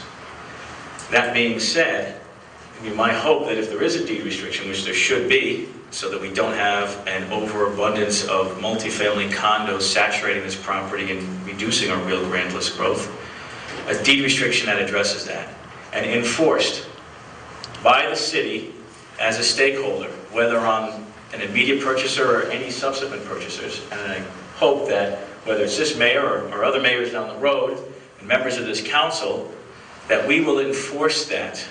And we'll be watching, and I'll be watching, like a hawk, for any violation of any deed restriction. And if subsequent administrations, not to wag a finger at anyone here, but down the road, if I'm still breathing and somebody violates that deed restriction, I'll go pro se and I'll file for a temporary injunction to stop construction. Now, I might lose, but at least to raise that issue. And if I don't do that, go back to this record and tell me to go do it, if I'm still able to walk in the court. That being said, I think the city will do it, because we're creating a record here tonight. And that's my purpose of these lengthy comments, is to create a strong, solid record, so that nobody can go back and say it wasn't the intent of this council if this does pass. And that deed restriction, as it's been explained to me, would be restricted to, notwithstanding the amendment to the zoning code, the proposed uses either similar, identical, or very similar to the proposed and then subsequently approved site plan that I believe, and not to be informal about it, Mr. Foley or actually the company, which is the Realty Equities Group, would be putting forward to the city. And I'll support that as long as there's such a deed restriction. But what I ask tonight here is for Mr. Foley to please come forward and explain what his proposal is to this council, so that we know what we are getting, what we are not getting, and what we are restricting you to should this purchase go forward. And I hope you are Mr. Foley in the back on the left. Somebody over there. And before Mr. Foley does that, there are two concerns I have. There was a word in, I think it was Mr. Knapp or Mr. Seabury's motion on this, I apologize, Mr. Knapp's motion, suitable. Suitable buyer, which is different than the committee's report, which is to sell it to the Realty Equities Group. My concern with that is, if Mr. Foley makes his presentation tonight and we have a deed restriction as to a suitable buyer, and it's not Mr. Foley, but another buyer, then I don't have a record of what that restriction is to apply to. I don't have somebody making those representations directly to the council. So, you know, with that, I would put forward an amendment. I hope it would be taken as a friendly amendment, but if not, as an amendment requiring a second and a vote to change suitable to the Realty Equities Group specifically, and that would mean if it wasn't sold to them, the item would come back to the council to sell to a different purchaser. I move adoption of that amendment. I understand the context. I think the issue would be the actual name of the company. Okay. I think the understanding of the record ought to be that if, for some reason, Mr. Foley was not able to execute the sale, whatever the alternative would be, if there was an alternative, would come back to the council. I don't see any other way to be able to make sure that those deed restrictions are enforced. If I may, under discussion under the amendment, which has been seconded, through the chair of the Corporation Council, if I can respond to this, I presume that Mr. Foley is a principal member, whatever the legal definition is, of Realty Equities Group currently. 1 second, Mr. If you're a department head that does not have a dog in this fight, you can go home. Okay? Your work here is done. If you want to hang out, you're welcome to hang out. And the reason I asked that to the chair of the Corporation Council is that I have no problem with changing my amendment as long as the terminology it's changed to allows us to sell this, which I'm in favor of it at this time, pending the presentation by Mr. Foley, to either a group that's either Mr. Foley is substantially the controller of, he's the managing partner of, something that gives us the flexibility, because I understand people can change holding companies or names while the principles remain the same. I understand that. So I don't want to scuttle this because of a name, but I want to make sure that the person who's making a presentation to us tonight is the person that's behind whatever project or whatever entity we end up selling to, and not just quote suitable. Well, as you stated for the record, Mr. Sadi, Realty Equity Group was the firm that originally was discharged with the purchase of this property into the committee. Mr. Foley is the principal of that firm and some others. The ultimate purchaser may be a firm that's a subsidiary or related entity to that. So if you want to enclose that you can simply say that Realty Equity Group or related entity controlled by Mr. Foley. Yes, that would accomplish what my purpose is. Okay? And I would second the motion. On the second, if you want to make a motion. We'll accept it as a comment. I can make a friendly motion that gets done and we don't have to go through the whole format. Okay, what I would ask again through the chair of the Corporation Council, ensure that that language is included as part of the motion, and that's clear. It's clear on the record. And it's my intent, and that's what I want to accomplish here. We will make note through the friendly amendment of what the language is intended to be revised. And so with that, if I may, Your Honor, ask Mr. Foley, if he would please come forward and explain to this council what his proposal is. Mr. Foley? No parliamentary procedures, I didn't want to jump in. I understand. I didn't want to do the wrong thing. Just bear with me 1 second.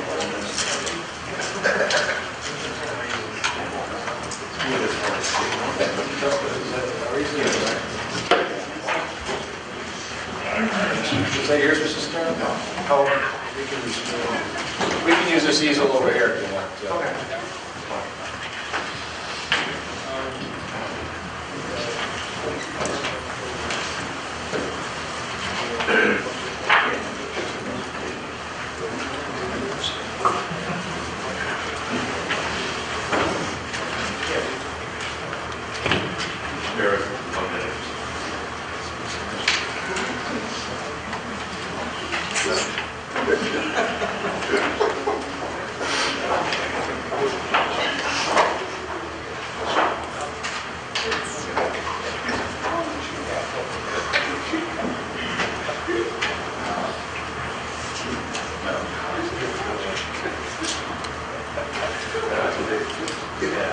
This is a typical rendering of what we envision the project in general to look like.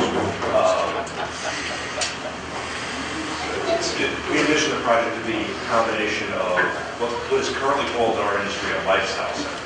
Okay? Not just retail, not just entertainment, but a mixed use that would allow people to, this is not a place that is intended that you need a quart of milk, you drive over there, you put a quart of milk, and you get back and forth. This is intended to be a mixed-use project. Like I said, a lifestyle center that would, through the theater, through the rehearsal space, so-called studio space, through retail, through possibly some office space on the second and third floors, possibly some loft apartments scattered in through the project on the second and third floors.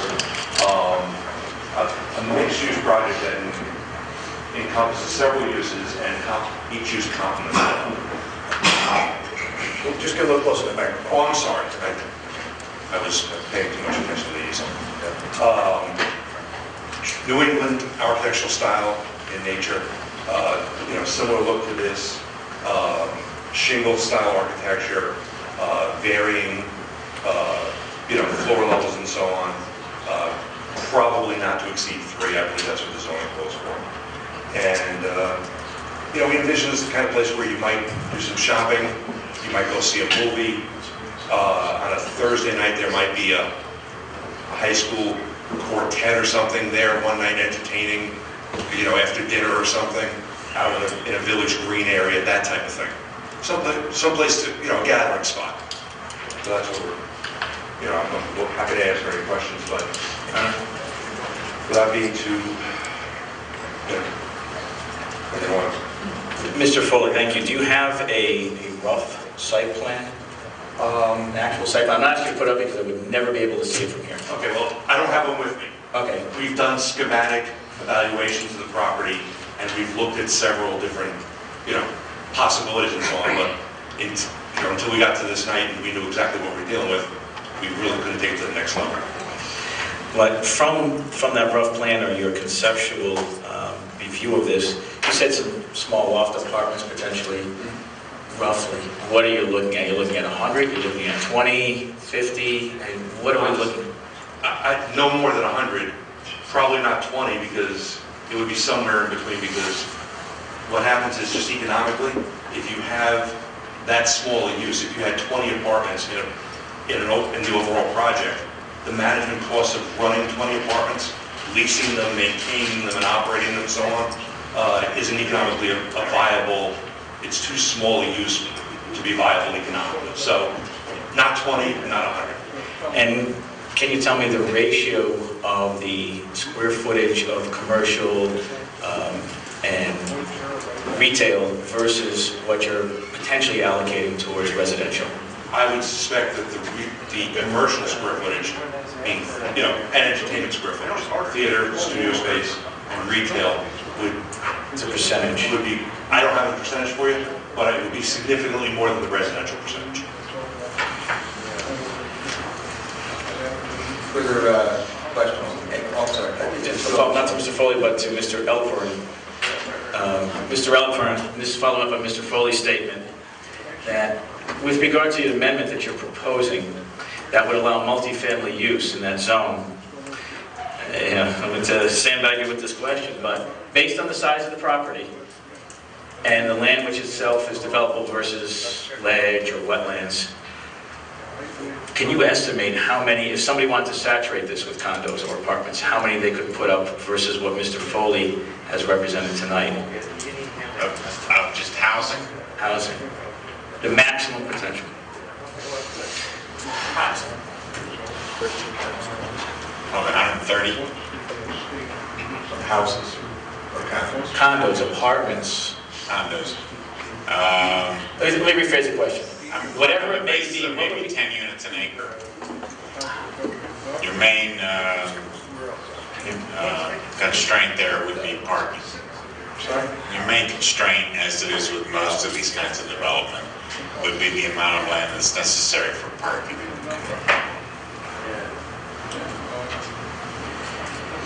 And that would exclude any commercial or retail space. It would have to be. Oh yeah. That would be max. That would be utilizing all the. That's if it went entirely for residential.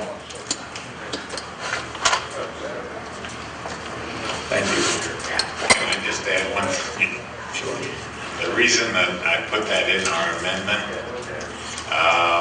in case this deal falls through, not from my perspective, and what my job is to give you guys the greatest latitude possible to deal in the future.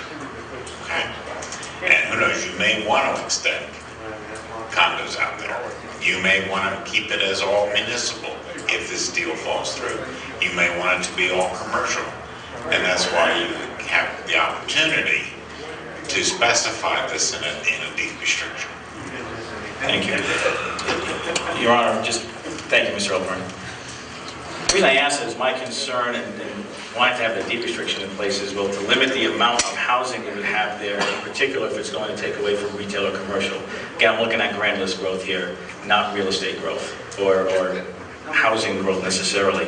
Smaller apartments, I'm going to be very honest, mean probably fewer people, whether it's empty nesters or people without kids. I have kids. Kids are wonderful and beautiful. But they also cost money at our schools, and we have school crowding issues that we're dealing with. So I'm trying to think of this as a whole concept here from a grand list growth standpoint as well as impact on our infrastructure. That's why I would want the deed restriction in place and make sure that we're not just selling to somebody who hasn't made a representation here tonight on the record. And I'll reserve follow-up a second time after. Thank you. Thank you. Further discussion, Mr. Visconti. Thank you, Your Honor. I'm all for doing the right thing here, but all of a sudden, out of a clear blue sky, Mr. Foley, we have always been told this was going to be a cinema with shops and restaurants, and now we're being told that there's a possibility of 10, 15, or 20 apartments, which again poses some questions for us as students for schools and so on and so on. And also, you know, the gentleman who spoke here during the public speaking really hit the nail on the head as far as I'm concerned. You take a ride down Mill Plain Road and you've got all kinds of shops, restaurants, stop and shop. Now Whole Foods is going to be built in around Marcus Dairy in that complex and so on and so on. I don't know how much farther we can go in putting more stuff out there. And I don't want to beat I guess what I'm trying to say is that I think enough is enough. I don't think we need this complex. I think we need to work more closely with the commission that the mayor has just appointed for downtown Danbury, because they need a lot of help down there too. And I really just, I can't at this point in time support your proposal. Thank you. Thank you, Mr. Visconti. Further discussion? Mr. Nero. Thank you, Your Honor. Mr. Foley, I didn't pick this up in the beginning. Is that the way this particular complex is envisioned, or is that something you already have at another place? No, this was designed specifically for this property. Okay. We've already spent, I would say, at least a couple $100,000 on architects and site planners and so on to evaluate the property. And this is an original design for this property. Okay. Thank you.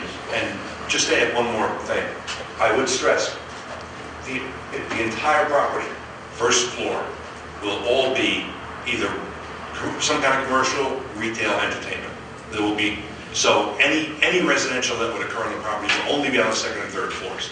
That's number one. Number two, you have to, as you look at this and evaluate this, you have to understand this is, and I can't tell you that I've been on every street in Danbury. Okay, I'm not an expert. I don't live in the city. But this is a different project than you've probably seen before recently in the city. So it's residential is mixed into the project, but this is primarily entertainment and commercial development. This is not residential development. The residential is a complement to, and like I said, would only occur above the retail and entertainment, and would be a complement to it. So it's. Mr. Scott. Your Honor, before I came to this job, I was part of the school board, as you know, for maybe 20 years on and off. And the question keeps coming up about a school. Nobody here, I would say more than me, would favor the children after spending almost 20 years of my life on the Board of Ed. We just closed the school. We sat months and months and months and closed Mildred's School out there, which is property that we could use for a middle school. And as being part of the school board, our biggest problem was middle school. And I think the 2020 committee is recommending or looking at it. I'm not on that committee. Using that property as a middle school. And we own the property. We own the property. We have a building. There's actually a couple buildings there. That part of the question I wanted to address. And as for Mr. Sadi, I agree with you. I mean, it's unusual, but I agree with you that we do need deed restrictions, and we do need some kind of a favorable tax foundation. I live out there. I travel that road every day, not Monday and Thursday, Friday and Saturday. I can't even get out of my road. This isn't going to make a heck of a big difference because there's maybe 3 or 4 more properties on Mill Plain Road that are for sale now. We can't restrict that. I mean, we can't not sell that property. It's going to happen. So, unfortunately, I don't like selling land, but I think this is going to be a unnecessary deal. Thank you. Mr. Taylor. Yeah, thank you, Your Honor. Just to Mr. Foley, the number of seat theater that you're proposing there is how many? Yet to be determined exactly. It will be 2 theaters. One might be around 250, one might be around 3 to 400 seats. So it would be 2 separate theaters? Yes. If I may continue, Your Honor, to Mr. Elprin. So that's a total of 590 seats. How many parking spaces would be required for, a facility of that kind? Can I answer that in a different way possibly? Sure. I mean, I don't want to step on it. Okay. In our site plan evaluation, we have a small parking structure on the site, and we have evaluated the zoning, and we meet the parking requirements. We're not going to be asking for a variance of the parking space requirement. So we can provide on the site, as per your zoning ordinance, the proper number of spaces for all the retail, entertainment, and so on and so forth. So we're not going to ask for a variance to lower that. Could you clarify what a small parking structure would be? Meaning one at ground level and one level above that. A deck. One deck, yes. Thank you, sir. Further discussion? Ms. Campbell? Thank you, Your Honor. I think this would go to Mr. Alpern. Do you know if there will be any road improvements made to accommodate this? I don't think they'll be needed. I know Old Ridgebury Road is 4 lanes. It has a turning lane into this whole development. And I would leave that up, of course, to the traffic engineer, but I don't foresee that. There would not be direct access, and I don't think we want to have direct access off of Old Ridgebury Road. If I could just interject, we could not get COs for anything out here until I-84 was widened. If you remember, that was a big issue. In fact, WCI had a $14 million bond because the state said you've got to add lanes. Last year, the state said, we're going to do it for you so that we can open up these areas for development because they obviously understand the value of incentivizing this. The state paid for the widening of 84, which initially was going to be a cost borne by the reserve. I just I know that there was quite a few people that said that there was so much traffic over on Mill Plain, and not necessarily because of this, but a lot of times your department, sometimes when a project comes forward, it's a way of having that developer help out the city in expanding the roadway or what have you to accommodate. It's kind of like what happened over at Lowe's. You know how they put the big bridge over? Yeah. You know, I mean, that was a lot to ask for Lowe's to do. And I was looking for the city engineer. They did a... do you understand where I'm going with this? Huh? I mean, a lot of people complain about the traffic over there, and we might be able to get, some widening done. You typically has to be front door improvements. You can't go too far off field. You can't go over to Mill Plain. One of these days, I'll tell you the sorry tale we've had in trying to get DOT to widen Mill Plain Road. It's been in the works for over 15 years without result. But we are getting improvements on 84, which will help. Thank you. Further discussion, Mr. Perkins is next.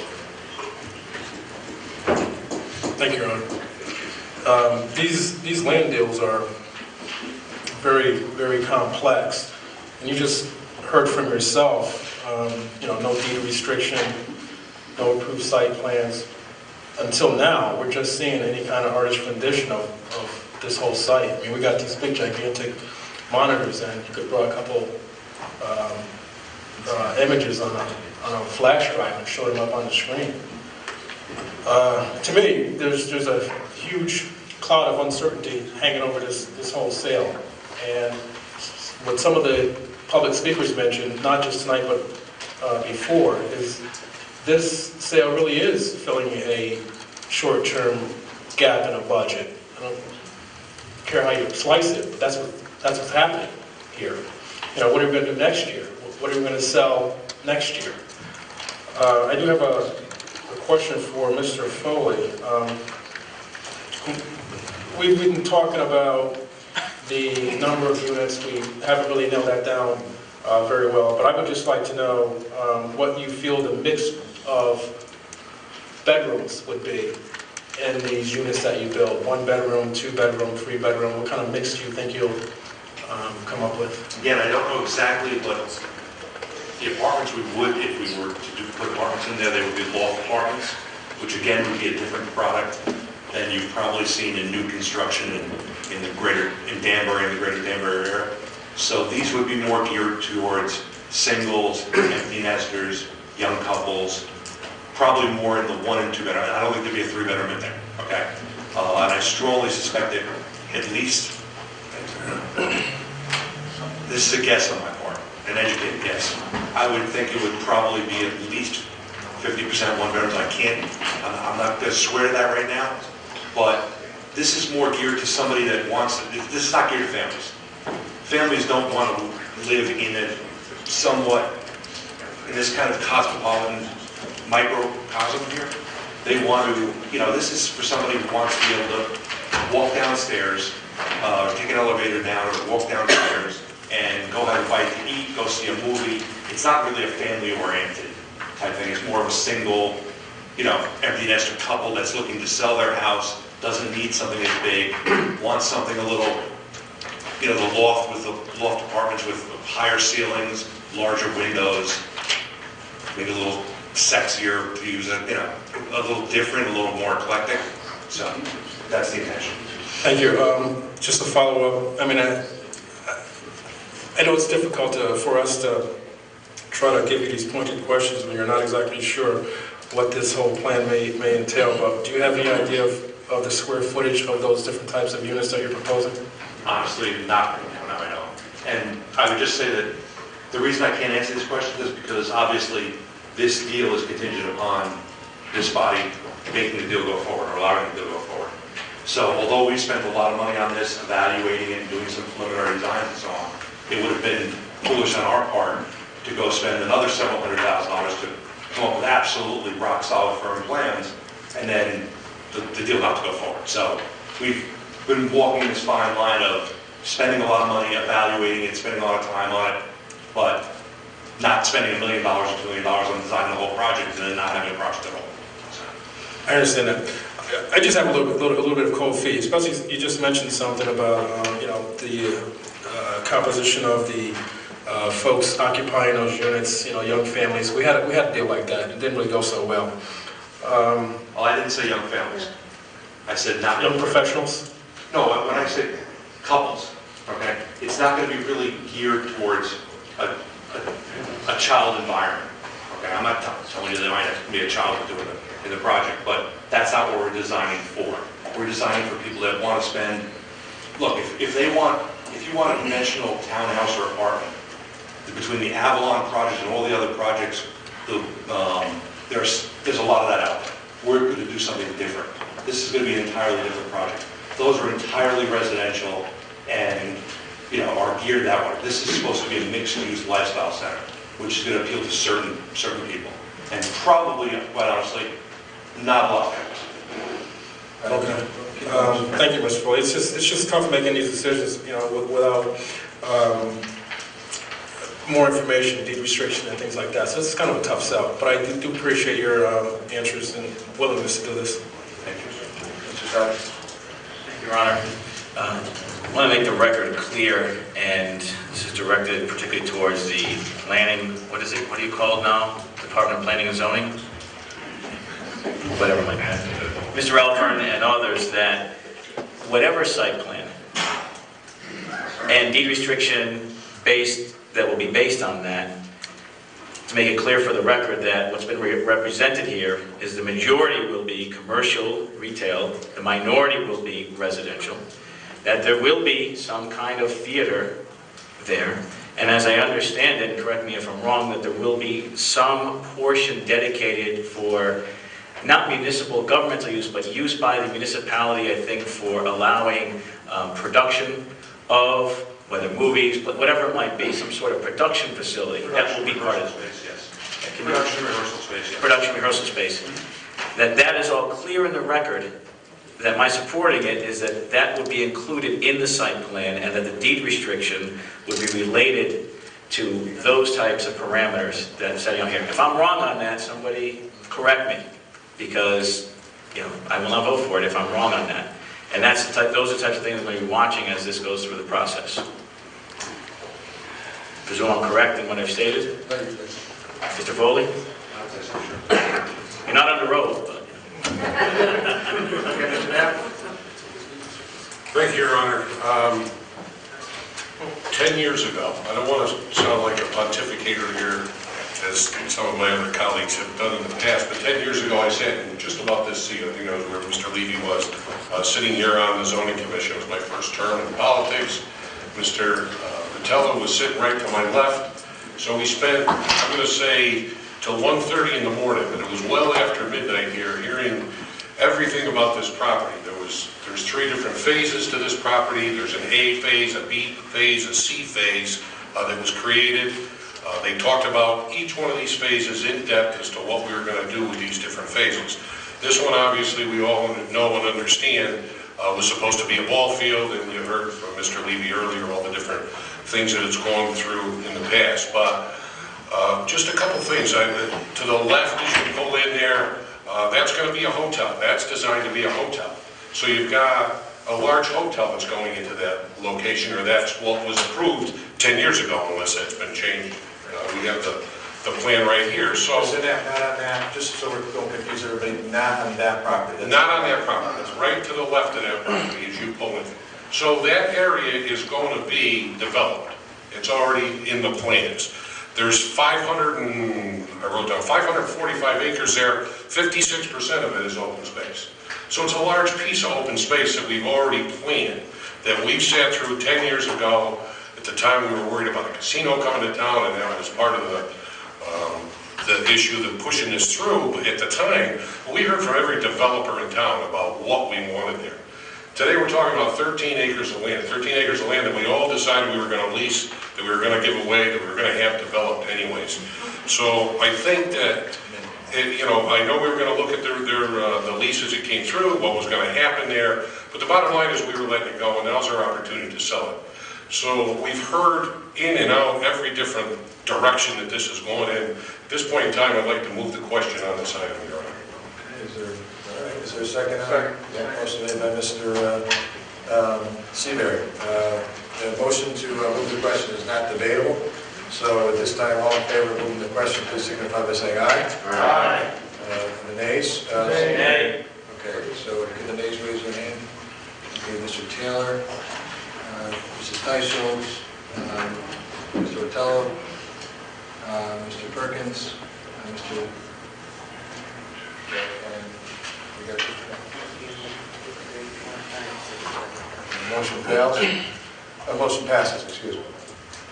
So now we're back to the main motion. At this time, all those in favor of proceeding forward with the project, that's a roll call vote, might be in order. Okay, thank you, Mr. Clerk, please call the roll.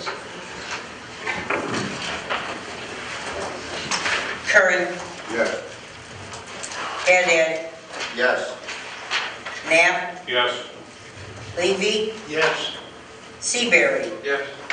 Stanley. Yes. Taylor. Yes. Kohler. Yes.